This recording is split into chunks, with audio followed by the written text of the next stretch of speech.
through a high elevated feeling tone, choosing the life that our heart wants to experience is called our heart's desire. And we have taught over the years that our heart's desire and God's will means the same thing. That God's will, which is for a greater expression of life, does not go against your heart desire. Your heart desires the way that you individualize the universal presence according to your unique pattern.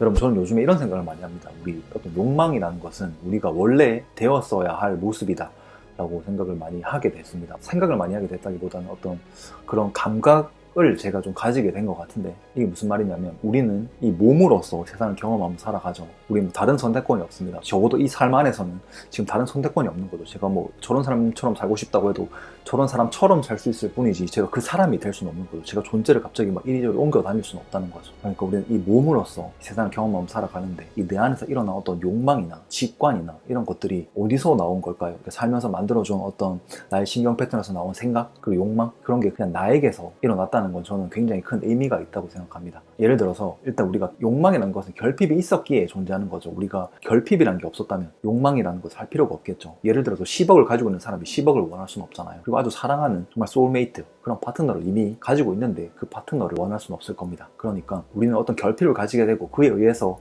어떤 욕망을 가지게 되는데, 결핍이라는 것도 사실 뭐 내가 만든 게 아니잖아요. 뭐 예를 들어서 우리는 이렇게 얘기할 수 있겠죠. 나 부모님이 이렇게 했기 때문에 내가 이런 결핍을 가지고 있어. 사회가 이렇게 했기 때문에 내가 이런 결핍을 가지고 있어. 나라가 이렇기 때문에 또 내가 이런 결핍을 가지고 있어 라고 생각할 수 있지만, 사실 이건 각자마다 다 다르죠. 같은 부모님 밑에서 같은 교육 방식으로 자랐다 하더라도 우리는 그 교육 방식을 다르게 받아들일 겁니다. 부모님이 사랑을 주는 방식에서 어떤 사람은 거기서 사랑을 느낄 거고, 그 같은 방식이 또 다른 사람에게 적용됐을 때는 그게 채워지지 않고 결핍처럼 느껴질 수도 있다는 거죠. 그러니까 이거 사실 우리가 선택한 게 아닌 거죠. 그러니까 우리가 이런 성격, 뭐 어떤 방어 기제, 뭐 내 MBTI, 뭐 이런 모든 것들이 사실 본인이 선택한 게 아니잖아요.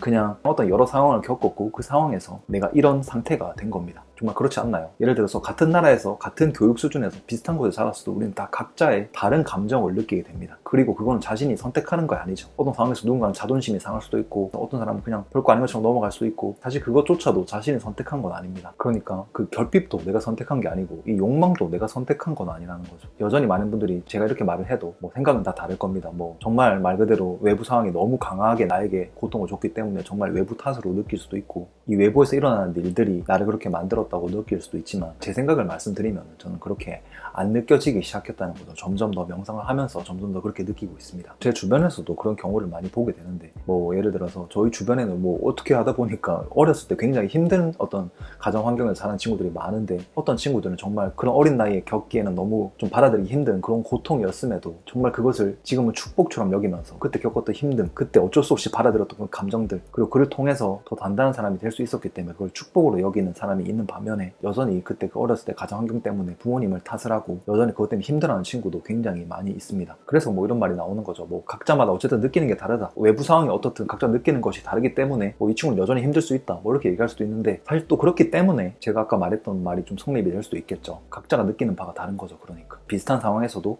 각자가 느끼는 바가 다르다. 그러니까 그래서 그때 가지게 된 어떤 결핍이나 이런 것들을 어떻게 해결하냐 하는 방식도 다르다는 거죠. 그래서 저는 뭐 인간이 자유의지가 있냐 없냐 이런 거에 대해서 여전히 뭐 논의가 많지만, 저는 점점 더 없다라고 느끼게 되고 있습니다. 왜냐면 아까 말했던 그 친구들의 예를 들면, 여전히 부모님 탓하고 힘든 친구도 자신이 그러고 싶지는 않을 겁니다. 그냥 그렇게 되는 거지, 자신이 선택한 게 아니라는 거죠. 우리 인간은 누구나 더 잘 살아볼 마음밖에 없잖아요. 사실 우리 인간은 더 나은 존재가 되기 위해서 노력합니다. 그래서 내가 생긴 결핍이나 그를 통해 생긴 욕망도 내가 의지로서 선택한 게 아니라는 거죠. 하지만 뭐 제가 하는 말은 이 자유의지가 없어서 우리는 변할 수 없다라는 말을 하려고 하는 건 아닙니다. 이 친구도 어떤 그 두려운 자신의 마음, 이거를 허용할 수 있다면, 내가 그때 어렸을 때 느꼈던, 특정 시기에 느꼈던 그 감정이 너무 고통스러웠기 때문에 계속 피하고 있지만, 그때 느꼈던 감정, 그것을 외부가 이래서 그래 라는 생각 대신에 그 외부가 그렇게 해서 내가 느꼈던 감정, 그 어렸을 때 내가 느꼈던 감정, 우리 흔히 내면화이라고 하는 그 감정을 우리가 다시 느껴주기 시작한다면, 그때 느꼈던 그냥 나의 감정, 얼마나 힘들었을까. 정말 힘들잖아요. 어떻게 보면 비참하게 느낄 수도 있고, 그러니까 더 느끼기 싫을 겁니다.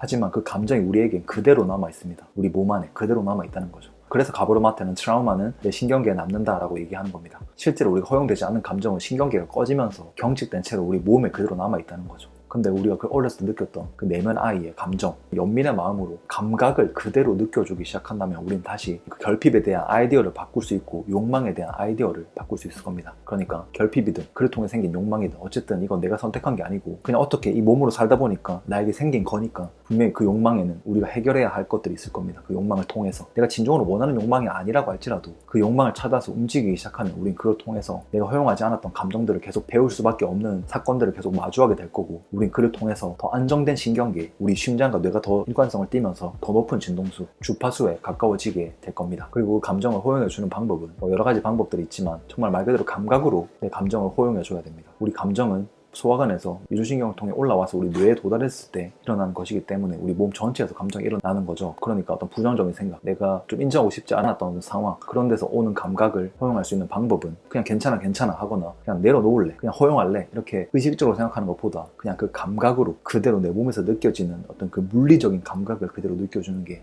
아주 큰 도움이 됩니다. 그리고 그 방법을 제대로 이해하고 이 몸으로 잘 할 수 있게 되기 위해서는 분명히 실천을 해야 되고 연습해야 되는 시간이 필요합니다. 그 명상을 제대로 해보고 싶으시다면 제가 그런 걸 쉽게 할 수 있도록, 정말 이 명상이라는 게 좀 추상적으로 느껴지기가 쉬운데 정말 확실하게 이해하실 수 있도록 제가 만든 무료 강의가 있습니다. 그 무료 강의를 받아보시려면 고정 댓글을 클릭해 주시면 그 무료 강의와 함께 또 실천할 수 있는 가이드도 같이 보내드리고 있으니까 그 명상을 실천해 보시기를 바랍니다. 자, 오늘의 영상은 여기까지 하겠습니다. 오늘 영상이 도움이 되셨다면 구독 버튼 눌러두시면 이런 도움 계속 쉽게 받아보실 수 있을 겁니다. 다음에 또 다른 영상으로 찾아오겠습니다. 감사합니다.